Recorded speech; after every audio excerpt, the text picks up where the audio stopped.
हिंदी का केसी हूं, चिंता मत करिए, उसके बराबर ही बल है मेरे अंदर। घोड़े का रूप बनाया और ठाकुर जी पर जो ही आक्रमण किया, करते ही कहते हैं ठाकुर जी ने एक मुक्का मारा, तो मारते ही गोविंदाय नमो नमः। जोश जोश में व्योमासुर गया और जाकर के उसने भी ठाकुर जी पर प्रहार किया, लेकिन ठाकुर जी ने उसे भी एक ही मुष्टिक में समाप्त कर दिया। अरिष्टासुर आया, उसे भी ठाकुर जी ने मार दिया। अब तो कंस उफत गया, बोला अब कोई नहीं जाएगा, अब उस कृष्ण को मैं यहां बुलाऊंगा।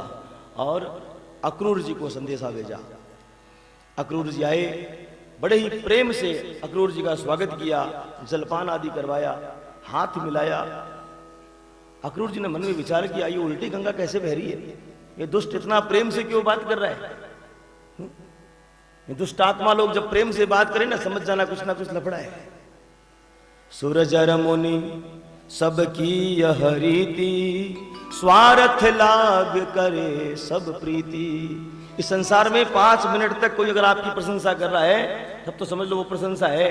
और 6ठा मिनट आरंभ हो गया, मतलब कुछ प्राप्त करना चाहता है आपसे, सावधान हो जाइए एकदम। क्या कहते हैं आप लोग आजकल, बटरिंग करना, तेल पॉलिश करना, क्यों कार्बन की शीशी जेब में रखते हैं आज के लोग, चापलूस चाटुकारिता में लगे रहते हैं, क्योंकि आपसे मतलब नहीं है, आपके धन से मतलब है उनको, आपसे कुछ ना कुछ फायदा चाहते हैं, स्वार्थ के सब बनाते हैं संसार के। अक्रूर जी ने विचार कर लिया पहले ही, बोले देखिए अक्रूर जी, आपको तो पता ही है बचपन से मुझे कसरत करने का कितना शौक है, मैं पहलवान हूं, तो मल्ल युद्ध का मैंने विशाल आयोजन करवाया है। और अभी आपके नंद बाबा के छोरे का बड़ा नाम सुन रखा है, बड़े बड़े दैत्यों को मार रहा है वो। अभी गोवर्धन पर्वत उठा लिया था उसने, कालिए नाग को भगा दिया, तो वो भी पहलवान से कम थोड़ी है। एक काम करो, दोनों भाइयों को भी यहां ले आओ, सारे ब्रजमंडल के पहलवान इकट्ठा होंगे तो उनको भी ले आओ। अक्रूर जी मन में सोच लिया, इसके जो विचार है ठीक नहीं है, ये कुछ और करना चाहता है। हंसते हुए व्यंग्य किया, राजा स्वप्न तो हम देखते हैं, लेकिन स्वप्न सबके पूर्ण नहीं होते हैं, आपकी आज्ञा है तो जाना पड़ेगा। हाँ अक्रूर जी, आप मेरा रथ लेके जाओ, कोई असुविधा हो तो मुझे बताना। अक्रूर जी बिना मन से आज ठाकुर जी को लेने के लिए जा रहे हैं। कहां पर? वृंदावन की तरफ। वृंदावन बहुत दूर नहीं है मथुरा से, लेकिन मानो वो मार्ग इतना लंबा हो गया क्योंकि मन नहीं था। संध्या समय होते होते पहुंचे हैं वृंदावन। सारे गोप ग्वालों ने रथ को घेर लिया और घेर करके पूछने लगे, आप कौन है? इतने में नंद लाल जी आ गए, बलराम जी आ गए और कहने लगे, चाचा जी आपको किससे मिलना है? जब स्वयं को चाचा नाम से संबोधित सुना तो बड़े राजी हुए। आज कोई भी छोटा सा बालक कोई घर में आए तो क्या कहेगा? उसे चाचा ही कहेगा ना। जबकि अक्रूर जी जानते थे कि मैं तो सच में चाचा हूं इनका, और मानो दोनों ने आपस में बात कर ली हो कि महाराज आज तो मिलन हो गया। घर ले गए, नंद बाबा को प्रणाम किया, सत्कार हुआ अक्रूर जी का।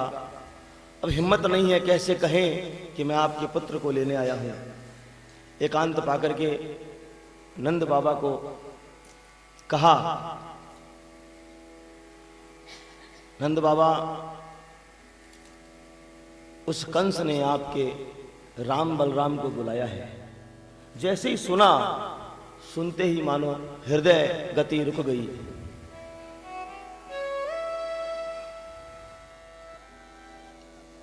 अक्रूर जी ये क्या कह रहे हो?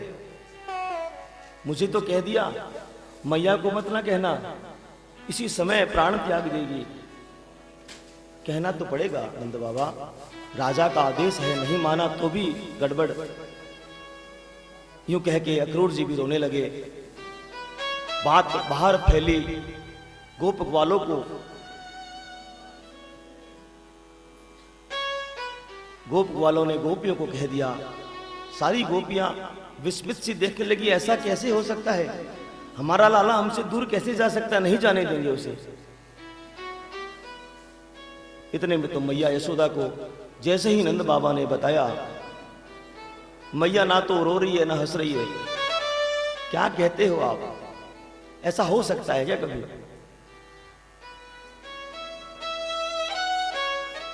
चंद्रमा से चांदनी कभी अलग हो सकती है क्या? अक्रूर जी क्या बात करते हो आप लाला को लेने आए हो। नंद बाबा ने बीच बचाव किया, अरे मैया 2 दिनों के लिए जा रहे हैं, वापस आएंगे ना। लाला को इशारा किया। लाला ने कहा मां क्यों चिंता करती है, अकेला नहीं जाऊंगा, नंद बाबा साथ जाएंगे। तो क्यों चिंता करती है, 2 दिन में वापस आ रहा हूं, मैं परसों वापस आ रहा हूं। 2 दिन 2 क्षण तेरे बिना लाला नहीं रह सकती। तू 2 दिन की बात करता है, तुझे पता है कितने युग बीत जाएंगे 2 दिनों में। तू कहता है मैं 2 परसों वापस आ जाऊंगा। मैं नहीं जाने दूंगी। गोद में लेकर के समझाया, लेकिन मैया ने हां नहीं कहा। मैया को समझा करके बाहर निकले हैं। मालूम है बाहर इससे बड़ा युद्ध खड़ा है, उनको भी समझाना है। गोप ग्वाल तो प्रसन्न थे कि साथ में चल रहे थे। गोपिकाओं ने सारे रथ को घेर लिया। कहने लगी, कन्हैया तू हमारा प्राण धन है कन्हैया, हम तुम्हें जाने नहीं देंगे। तू झूठा है, कपटी है, कितनी बार झूठ बोलता है, क्या भरोसा तेरा, तू परसों आए ना आए। लाला ने कहा ऐसा मत बोलो, मैं आऊंगा, मैं आऊंगा। गोपिकाओं, एक गोपी ने कहा, अरे छोड़ो, इसका चेहरा तो देखो कितना प्रसन्न है, हम रो रही हैं, इसका चेहरा बता रहा है कि इसे कोई दुख नहीं है हमें छोड़ के जाने का, ये एक तरफा प्रेम है। गोपिकाओं जाने दो इसे, चेहरा बता देता है कि हम क्या सोच रहे हैं, हमारे मन में चिंतन क्या चल रहा है। सबने रास्ता दे दिया, बिना मन से रो रही थी सब लोग। रथ पर बैठ गए। ठाकुर जी ने नजर घुमा के देखा भी नहीं, देखते अगर तो शायद वो भी द्रवित हो जाते, लेकिन उन्हें तो लीला करनी थी आगे जाकर के। कोई गोपी रह न सकी। वो एक गोपी कौन थी? राधिका थी। जाकर के रथ के सामने जाकर के सो गई। मैं नहीं जाने दूंगी, कोई कुछ भी कहे, मैं मेरे कृष्ण को इस जीवन में जीते जी नहीं जाने दूंगी। अक्रूर जी ने समझाया है, बाकी गोपिकाओं ने आके उठाया है। ठाकुर जी ने आंखों से कहा मैं आ रहा हूं। रथ आगे बढ़ गया। रथ के चक्की के गुब्बार अभी भी उठ रहे हैं। पुकार रही हैं गोपिकाएं, जो मैं ऐसा जानती कि प्रीत करया दुख हो, कि जो मैं ऐसा जानती कि प्रीत करया दुख हो, नगर ढिंढोरा पीटती प्रीत न करियो को। तेरे से प्रीत लगा के गलती कर दी कन्हैया, तुझे तो फर्क नहीं पड़ा, मेरे तो प्राण निकल रहे हैं और प्राण भी नहीं निकल पाते हैं, क्योंकि तू ही तो मेरा प्राण है। कभी डांट रही है, कभी रो रही है, रोते रोते पुकार रही है, कन्हैया रे कन्हैया, ना जा अब तू ना जा,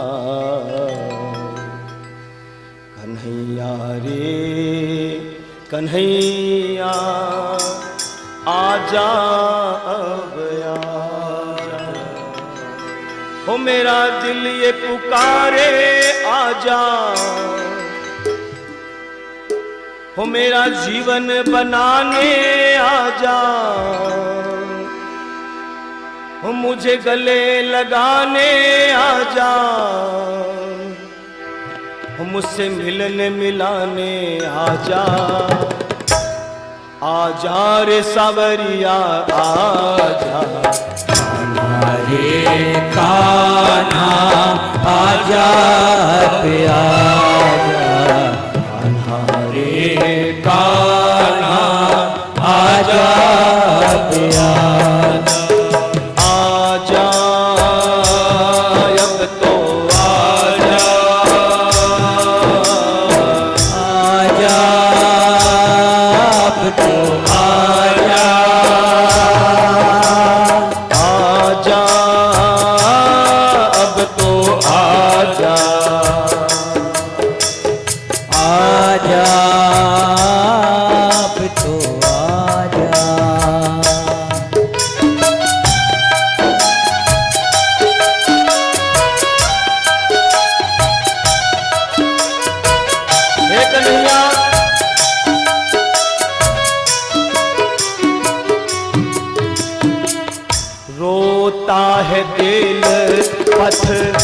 तराई है अखिया बाट निहारे, बाट निहारे।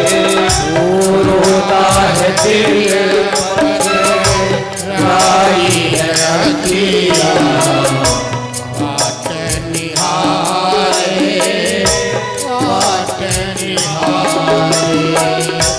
मेरा ये जीवन सुन मेरे मोहन, तेरे सहारे, तेरे सहारे। ओ मेरा ये जीवन सुन मेरे मोहन, तेरे सहारे, तेरे सहारे। तेरी बाट निहारूं आजा, तेरी बाट निहारूं आजा, तेरी बाट निहारूं आजा, तेरी बाट निहारूं आजा। मुझसे मिलने मिलाने आजा, मुझे मिलने मिलाने आजा, मुझे गले लगाने आजा, आजा रे सांवरिया आजा।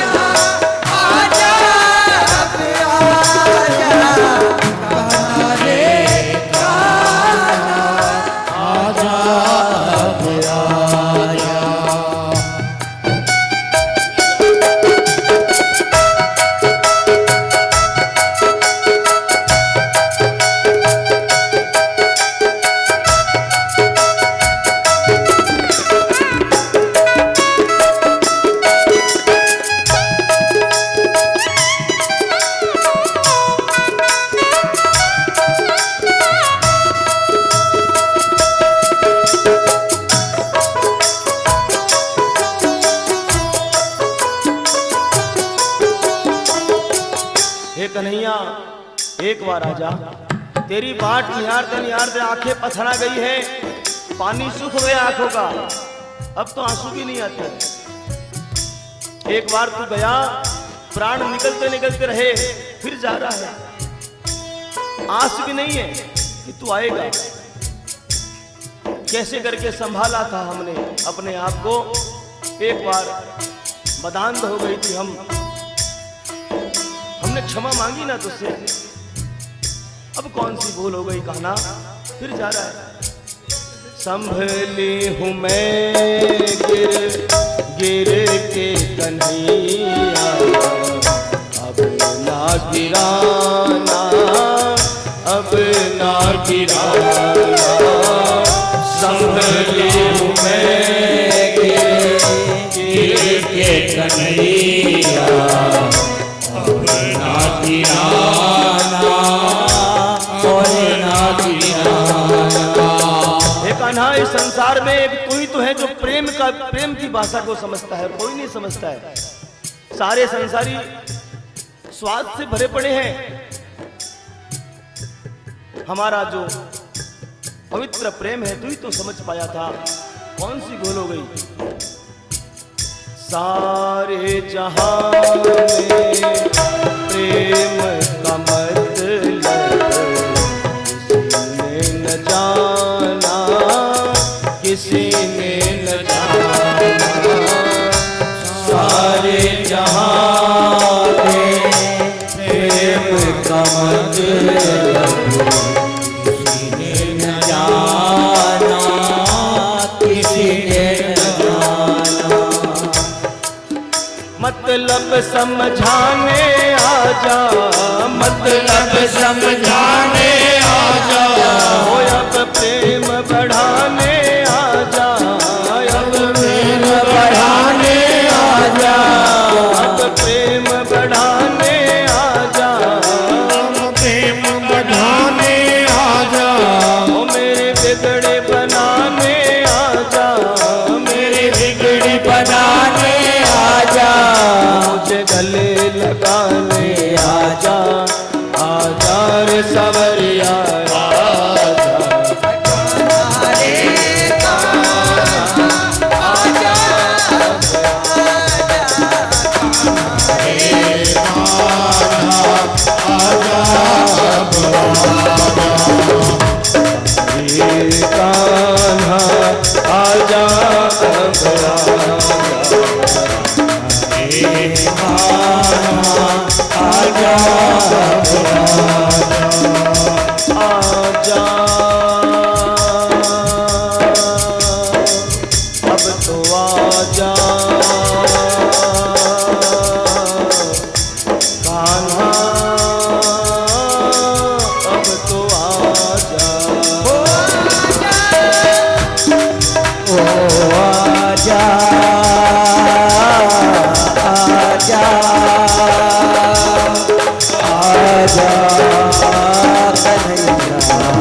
लेकिन कन्हैया को नहीं आना था। कन्हैया वापस आने के लिए नहीं गया था, उन्हें तो लीलाएं करनी थी। जब तक कहा धूल उड़ती दिखी रथ की, तब तक गोपिकाएं वहीं खड़ी रही। जब तक वो धूल शांत नहीं हो गई, तब तक गोपिकाएं वहीं खड़ी रही। जब तक उनके घर वाले आकर के नहीं ले गए, तब तक गोपिकाएं वहीं खड़ी रही। कहते हैं उस दिन के बाद से गोपिकाएं सोई नहीं, क्योंकि आंखों में किसे बैठा रखा था? श्री ठाकुर जी को। एक क्षण के लिए भी अगर आंखें बंद करेंगे तो आंखों से ओझल हो जाएगा। उस छवि को अपने नैनों में इन गोपियों ने बैठा रखा था। इतना अद्भुत प्रेम ये गोपिकाएं श्री कृष्ण से करती थी। सारे विलाप को देखकर के अक्रूर जी भी रोने लगे, और रोते रोते कभी रथ को इस दिशा में ले जाते, कभी इस दिशा में ले जाते। भगवान कृष्ण समझ गए कि चाचा जी को भी दिखाना पड़ेगा हम कौन हैं। चाचा जी रथ को रोकिए, थोड़ा विश्राम कर लीजिए, बहुत देर हो गई आप रथ चला रहे हैं।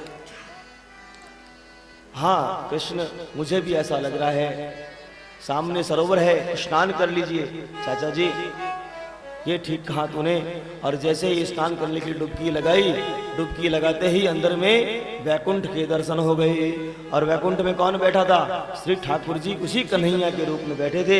अब तो जैसे ही कृष्ण को देखा, बलराम को देखा, तुरंत छटपट करके बाहर आए तो देखा ठाकुर जी रथ पर बैठे हैं। फिर डुबकी लगाई तो अंदर में ठाकुर जी नारायण बन करके बैठे हैं। 3-4 डुबकियां लगाई तो कन्हैया ने आवाज लगाई, अरे चाचा जी क्या हुआ, कितना नहाओगे? चलो मामा जी इंतजार कर रहे होंगे। बाहर आकर के प्रणाम किया, महाराज मैं तो डर रहा था, अब समझ में आ गया उसका काल ही बन करके आप नंद के लाल उस कंस के द्वार जा रहे हो। अब तो मन में उत्साह हो गया। ड्राइवर अगर ढीला पड़ जाए तो क्या करना चाहिए? चाय पिला देनी चाहिए उसे, है ना। अब तो नहला धुला करके चुस्त दुस्त कर दिया और निकल पड़े। जैसे ही मथुरा के अंदर प्रवेश किया महाराज, प्रवेश करते ही सभी लोग चौकन्ने हो गए। तो बहुत नाम सुना था मेरे कन्हैया का, अरे पूतना को मारने वाला आ गया, गोवर्धन को उठाने वाला आ गया, अरे आओ रे कृष्ण आ रहा है कृष्ण। अब तो जैसे ही अंदर में प्रवेश किया, सारी जो वीरांगनाएं थी मथुरा की, कंस के डर से ठाकुर जी के पास नहीं आ पा रही थी। उन सब ने झरोखों में से क्या किया? पुष्पों की वर्षा करना आरंभ कर दिया। और एक नगर पुष्पों से क्या होगा? ये दूध दही माखन खाने वाला है। तो उन लोगों ने दूध दही माखन भी ठाकुर जी के ऊपर अभिषेक करना आरंभ कर दिया। इतने में 4-5 वीरांगनाएं बोली, अरे ये सामान्य नहीं है, ये गोविंद है, गोविंद। गोविंदा आला रे आला, तेरी मटकी संभाल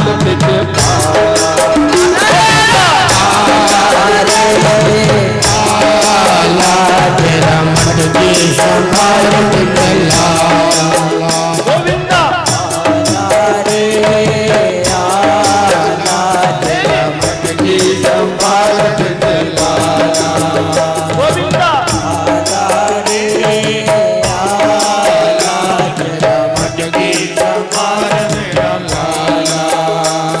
अरे 1 2 3 4 भारत की माला, गोविंदा आला रे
बाका संभाल तेरी डगरी रे।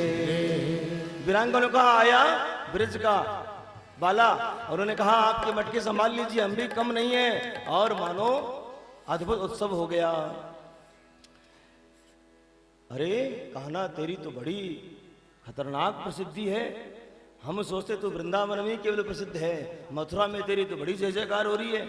अरे कन्हैया पहले बोलता, अच्छे अच्छे वस्त्र पहन के आते हम भी, हम गांव के गग्गू दिख रहे हैं, सारे शहर वाले चमकीले चमकीले दिख रहे हैं। तो कन्हैया ने क्या चिंता करता है, कुछ ना कुछ व्यवस्था की जाएगी, आए हैं शहर में, कुछ ना कुछ व्यवस्था की। इतने में तो सामने से एक धोबी आ रहा था। किसका धोबी था वो? कंस का धोबी था। और उसके थैले में चमकीले चमकीले वस्त्र थे। बोले मामा जी प्रणाम। धोबी ने कहा मामा जी कब का भांजा तू पैदा हो गया मेरे? अरे ये हमारा ननिहाल है और कंस हमारे मामा है, तो आप कंस के शहर वाले, तो सारे शहर वाले मामा। अच्छा अच्छा तू ही है क्या कृष्ण? अरे तेरी मौत तेरे सर पर नाच रही है, शर्म नहीं है तुझे, डर नहीं है तुझे? पता है किसके कपड़े हैं? तेरी औकात नहीं है कपड़ों को हाथ लगाने की, तू पहनने की बात करता है। ठाकुर जी ने जब औकात की बात आ गई तो ठाकुर जी ने कहा अच्छा औकात, और ठाकुर एक थप्पड़ मारा और उसका सर धड़ से अलग होकर के जाकर के आगे गिरा। गोविंदाय नमो नमः। अभी तक तो ठाकुर जी की जय जयकार सब कर रहे थे, सभी लोग स्तब्ध होकर सन्नाटा छा गया। अरे ये तो बहुत बड़ा डॉन लगता है, कोई खतरनाक भी है, ये तो सुकोमल दिखता है। और कहा आओ भाई गोप ग्वालो, जिनको जो वस्त्र चाहिए ले लो। और कंस के थे वो वस्त्र, छोटे छोटे हमारे गोप ग्वाल सबने पहन तो लिए। अरे कन्हैया ये तो और गड़बड़ गेला हो गया, भिखारी से लग रहे हैं, ये ठीक नहीं हुआ। बोले क्यों चिंता करते हो, आगे तो बढ़ो, कोई ना कोई व्यवस्था देखी जाएगी। जैसी आगे बढ़े एक दर्जी मिल गया। क्यों मामा जी प्रणाम। उसने दशा देख रखी थी, किसकी? धोबी की। बोला हाँ भांजा जी आइए, कैसे हैं आप? सब आनंद मंगल? सब आनंद मंगल। बोलिए हमारे लिए क्या आदेश है? बोला आदेश कुछ नहीं है, हमारे कपड़ों को हमारे शरीर के हिसाब से फिट कर दीजिए। और भगवान बड़े प्रसन्न हुए, बोले खूब आनंद करो, खूब फलो, खूब फूलो। फूल रहे हैं ना दर्जी, कपड़े से महंगी सिलाई। ठाकुर जी का आशीर्वाद है उनके ऊपर। बुलाला अब फिट हो गया खेल, अब क्या करे? अब एक आदि माला और आ जाए तो तब काम और मजेदार हो जाए। अब हम शहर वाले दिखने लग गए, हम कोई ग्राम के गग्गू नहीं है। अरे क्यों चिंता करते हो, आगे बढ़े। आगे बढ़ते एक माली मिल गया और माली ने भी सुंदर सुंदर मालाएं ठाकुर जी के गले में डाल दी, सारे गोप ग्वालों को भी मालाएं पहना दी। ठाकुर जी ने उसे भी खूब आनंद, खूब आशीर्वाद दिया। वो भी फल फूल रहे हैं आज। ठाकुर जी के इस कारखाने में पुष्प उगते हैं, है ना? कोई अपने फैक्ट्री में बनाता है क्या? उन्हीं फूलों को चुन चुन कर लाते हैं और हमसे इतना मोटा मोटा पैसा लेते हैं। किसका आशीर्वाद है? श्री ठाकुर जी का आशीर्वाद है। ठाकुर जी पर कृपा करे वो आनंद। ठाकुर जी मेहरबान तो गधा भी। अब इतने तो गोप ग्वाल बोल रहे थे, अब ठाकुर जी ने कहा देख श्रीदामा कपड़े मिल गए, फिट भी हो गए, माला भी आ गई, अब इस ललाट पर थोड़ा सा चंदन आ जाए तो आनंद 2 गुना हो जाएगा।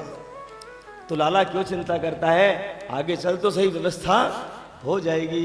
इतने में तो सामने से कुब्जा दिख गई, हाथ में चंदन था जो कंस के लिए ले जा रही थी। इतने में लाला ने आवाज दी, अरे सुंदरी कहाँ जाती हो?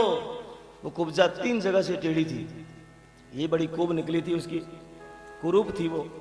अब आज तक किसी ने उसे सुंदरी कहा नहीं था, अब तो जैसे सुंदरी सुना तो बड़ी राजी हुई।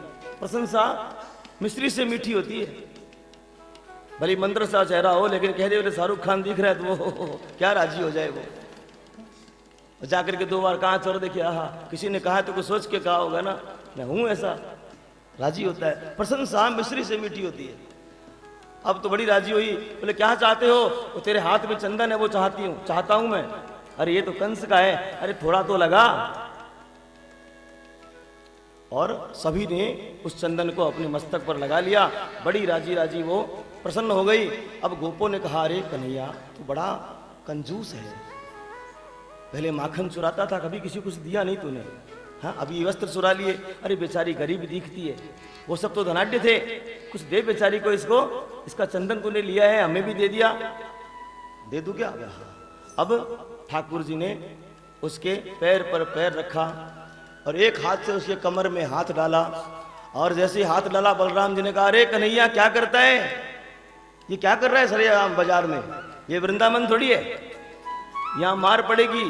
अरे भैया क्यों चिंता करते हो, मुझे पता है ये वृंदावन नहीं है। और जैसे ही हाथ डाल करके उसकी ठोड़ी पर हाथ लगा, एक झटका दिया, झटका देते ही वो सीधी हो गई। गोप ग्वालों ने कहा, कन्हैया ये काम गलत कर दिया। कि क्यों? अरे ये जोड़ी बड़ी सुंदर दिख रही थी, तू भी टेढ़ा, 3 जगह से ये भी टेढ़ी, टेढ़ा टेढ़ी की जोड़ी बड़ी सुंदर दिख रही, तूने मजा ही खराब कर दिया। सर्वांग सुंदरी बन गई, और जैसी सुंदरी बनी भगवान को पकड़ लिया, बोले महाराज मैं तो आपसे विवाह करना चाहती हूँ। खूब जाओ, कहा अभी नहीं, अभी नहीं, अभी देरी है, अभी समय मुहूर्त नहीं निकला है विवाह करने का, अब मामा से मिल लूं फिर आकर के विवाह करेंगे। जैसे ही आगे बढ़े, कंस मामा का सुंदर सा धनुष था जो शिव भगवान ने उसे दिया था। अब तो जैसे ही दिखा धनुष, दिखते ही बालक रूप में थे, बोले क्यों भैया धनुष दिख रहा है, उठा ले क्या? बोले उठा लो, मामा का ही तो है, मामा का सारा धन भांजे का ही तो होता है, क्यों चिंता करते हो? और खेल खेले में धनुष को उठाया, बोले प्रत्यंता चढ़ाओ सरी महाराज, एक तीर कमान चलाएंगे, और जोर से खींची, खींचते ही गोविंदाय नमो नमः टूट गया। अब भयंकर शब्द हुआ, भयंकर शब्द होते ही सारा मथुरा कंपानमय हो गया, मानो भूकंप आया हो। सामान्य से धनुष थोड़ी था वो। अब तो कंस जब हिला, बोले क्या हुआ? बोले आपका धनुष टूट गया। किसने तोड़ा? आपके 2 भांजे प्रवेश कर चुके हैं। अब तो कंस भयंकर रूप से कांपने लगा, हर एक काली वस्तु में उसे कृष्ण ही नजर आते थे। भोजन करने बैठा और दाल में जीरा थोड़ा अधिक भुंज गया, बोले इसमें कृष्ण है, फेंक दी थाली को। काले कपड़े पहन करके सैनिक आया, उसे जान से मार दिया। चारों तरफ त्राही हर एक समय उसे काला काला काला कृष्ण ही दिखने लगा। अब तो भगवान रात्रि काल में विश्राम घाट पर विश्राम किया श्री ठाकुर जी ने, इसलिए उस घाट का नाम विश्राम घाट हो गया। जहां जमुना जी की आरती होती है ना, वहीं पे ठाकुर जी ने विश्राम किया था। सुबह प्रातः काल उठे, चले मामा जी के पास, बोले चलो। जैसे ही द्वार पर खड़े हुए, वहां पर ये बड़ा, इतना बड़ा हाथी, क्या नाम था उसका? कुबलिया पीठ हाथी। वो इतना बड़ा महावत सहित हाथी, भगवान ने कहा हटाओ इसे, मना कर दिया। और ठाकुर जी को कुचलने के लिए हाथी को आगे बढ़ाया। ठाकुर जी कूद करके उसके एक दांत को पकड़ लिया और बलराम जी ने दूसरे दांत को पकड़ लिया, और ये झटका दिया तो दांत दोनों ठाकुर जी और बलराम जी के हाथ में आ गए। अब दोनों ने क्या किया, जैसे गदा को पकड़ते हैं वैसे दांत को पकड़ लिया। खुद तो थे छोटे से, ये बड़े बड़े दांत, हाथी के दांत। अब तो भैया को इशारा किया, महाराज क्या करना है इसका? और हमारा जन्म ही कल्याण करने के लिए हुआ है, कल्याण कर दीजिए इसका। एक भाई ने पकड़ी पूंछ, एक ने पकड़ी सूंड, दोनों ने घुमाना आरंभ किया। और बलराम जी ने इशारा किया, करते ही ठाकुर जी ने पूंछ सहित उसे ऐसा घुमाया, घुमा करके आकाश में फेंका। फेंकते ही धड़ाम से नीचे गिरा और गोविंदाय नमो नमः। सैनिक भागते हुए गए, कंस के महाराज दोनों मर गए, दोनों मर गए, दोनों मर गए। कंस बड़ा प्रसन्न हुआ, निकाल करके मालाएं सैनिक को दी, महाराज बात तो सुनिए पूरी। बोले क्या हुआ? दोनों कौन मर गए? पूछो सही। बलराम बलराम कि नहीं, महावत भी मर गया, हाथी भी मर गया। अरे पूरी बात तो बताया करो, वो दोनों कहाँ हैं? बोले महाराज युद्धशाला में प्रवेश कर चुके हैं। अब तो भयंकर घबराया, और भगवान ने जैसे ही प्रवेश किया मल्लशाला में, सारे नगर के लोग वहां पर बैठे थे। बैठे बैठे ठाकुर जी को देख रहे थे। जाकी रही भावना जैसी, प्रभु मूरत देखी तिन तैसी। योगियों को तो साक्षात नारायण दिख रहे हैं, वीरांगनाओं को वो अपने पति से दिख रहे हैं, और कुछ गोपियां भी थी, उनको वो अपने प्रीतम दिख रहे हैं। गोपवाल साथ में थे, उनको वो सखा दिख रहे हैं। और सारे जो पहलवान थे उनको अपनी मृत्यु दिख रही है। और कंस ने ऊपर से देखा, अब तक तो सुना सुना था केवल, आज जब देखा तो समझ गया अब मेरी मृत्यु एकदम निश्चित है। फिर भी उसने आदेश दिया, अरे इन दोनों को पकड़ो, मारो इसे। मुष्टिक को आदेश दिया, चाणूर को आदेश दिया। बलराम जी ने एक मुक्का मारा, चाणूर के दांत टूट गए। मुष्टिक को एक मुक्का मारा, वो धरती में समा गया। पहलवानों को मारते मारते भगवान कृष्ण ने आदेश दिया बलराम जी को, भैया आप संभालो, मैं मामा से मिलकर कहता हूँ। और एक छलांग लगाई, कंस ऊपर बैठा था और जैसे ही कंस ने भगवान कृष्ण को देखा भागने लगा। भगवान ने उसकी चुटिया पकड़ ली, पकड़ करके एक झटका दिया, धरा पर आ गया। धरा पर आकर के विश्व का भार सहित भगवान उसकी छाती पर गिरे। गिरते ही कंस गोविंदाय नमो नमः, बोले कंस महाराज की। जैसे आपने कंस की जय बोली, सभी लोगों ने कंस की जय बोली। डर रहे थे, क्योंकि अगर ये जिंदा बच गया और हमें देख लिया, हमारी जय नहीं बोली, तो ये हमें मारेगा, इसलिए डर रहे थे। भगवान ने क्या किया, भगवान ने उसकी चुटिया को पकड़ा और मृतदेह को कंस की सारे मल्लशाला में घुमाया, विश्वास दिलाया ये मर चुका है, क्यों डरते हो। बोलो श्री कृष्ण चंद्र भगवान की, आनंद कंद मुकुंद श्री कृष्ण चंद्र भगवान की जय। भगवान के चेहरे पर पसीने की बूंदे मानो ऐसे लग रही थी मानो ठाकुर जी ने मोतियों का श्रृंगार किया है। परिश्रम किया ठाकुर ने आज, इसलिए ठाकुर जी के पसीने की बूंदे आ गई। इतना अद्भुत सौभाग्यशाली उनका दर्शन हो रहा था। सभी को अपने अपने भाव से ठाकुर जी दिख रहे थे। गोपियों को प्रियतम दिख रहे हैं, योगियों को वो साक्षात नारायण दिख रहे हैं, और सारे जो असुर थे उनको वो साक्षात काल नजर आ रहे हैं। ऐसे हमारे ठाकुर जी, उन्होंने तुरंत भाव से इंतजार नहीं किया, तुरंत गए कैद खाने में। कौन पुकार रहा था, उनके स्वयं के माता और पिता उन्हें बुला रहे थे। जाकर के उन्हें कैद से छुड़ाया और अपने नाना उग्रसेन जी को गद्दी पर बैठाया। बैठा करके वापस आए हैं, नंद बाबा को प्रणाम किया है और गोप वालों को कहा आप पधारो, मैं आता हूं। अरे कन्हैया, सच ही कहा था यशोदा मैया ने, तू नहीं जाएगा। रोने लगे, अरे आता हूं ना, यहाँ पे मुझे बहुत काम करना है। अरे तू नंद बाबा का छोरा नहीं है, मुझे तो पहले ही शक था। नंद बाबा इतने गोरे, तो इतना सांवला, मुझे समझ में आ गया। मैं नहीं कहता था आपस में रो रहे हैं, आपस में बातें कर रहे हैं, नंद बाबा तो कुछ बोलने लायक नहीं थे, क्या बोलते। आज इतना बड़ा रहस्य उद्घाटित हुआ कि ये मेरा छोरा ही नहीं है।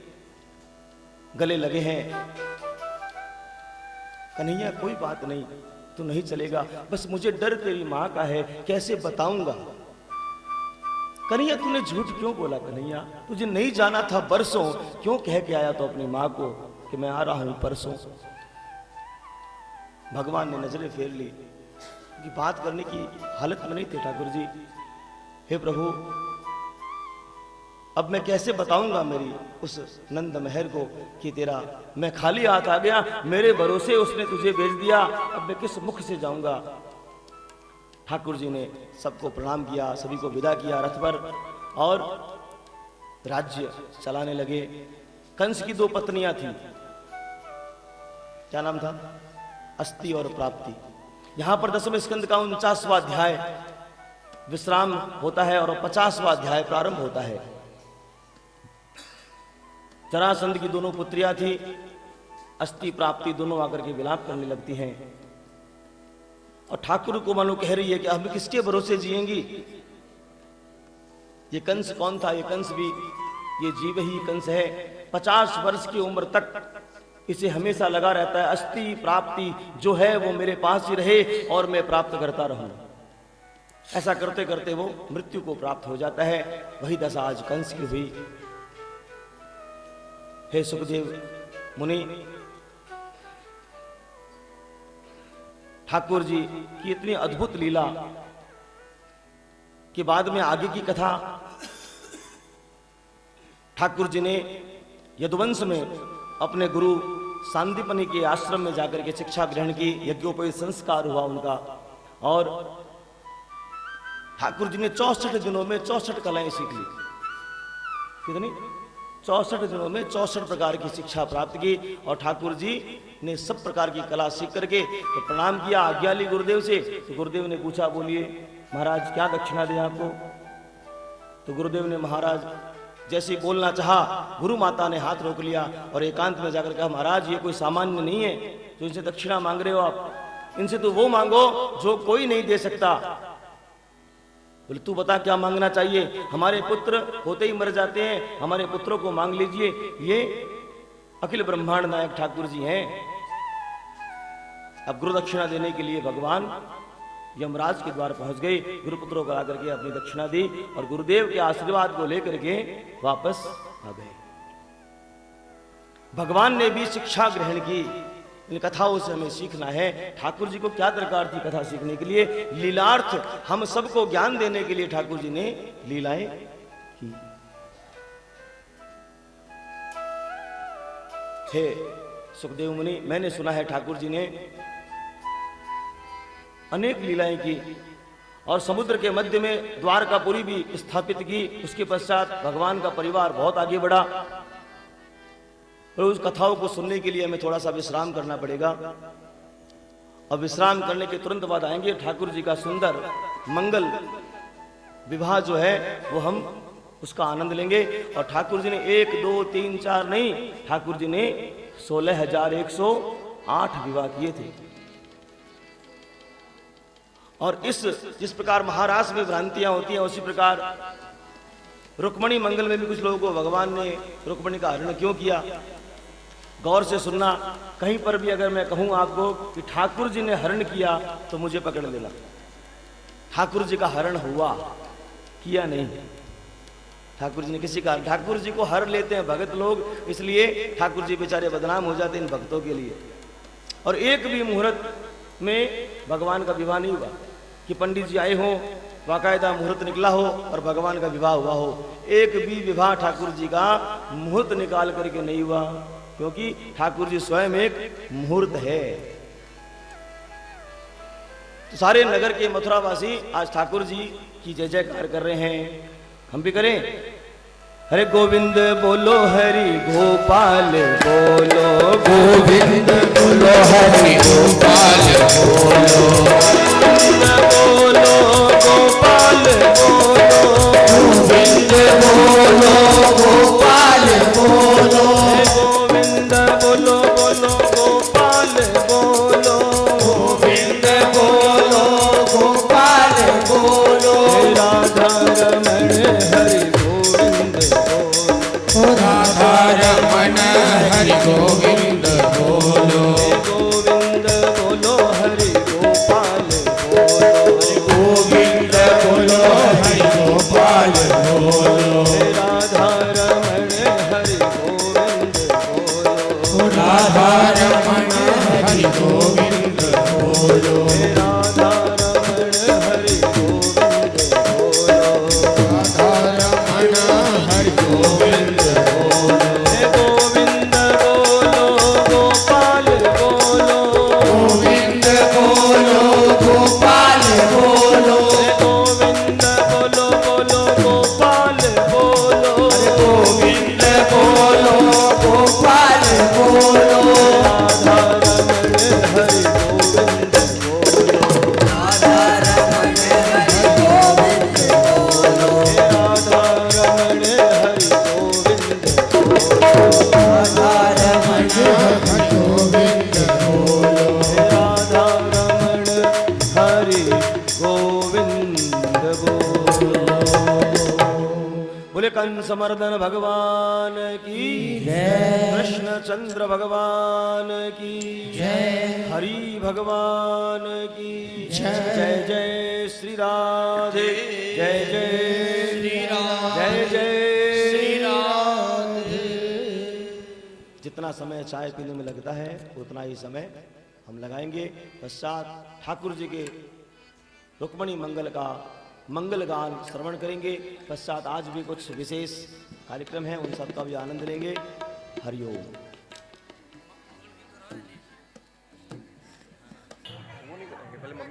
भैया भैया भैया मम्मी हम ला रहे, तुम बताओ पहले फोन आ गया बाद में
भाभी भाभी भाभी है क्या वाला बच्चा को तो दूध पीना चाहिए।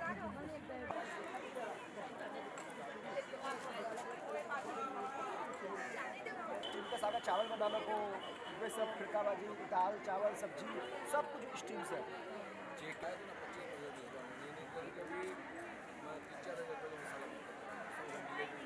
और निशान सर को बोलना पड़ेगा।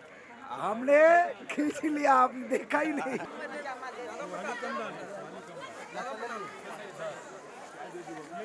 नाश्ता दिया थोड़ा सा इधर हो जाइए लीजिए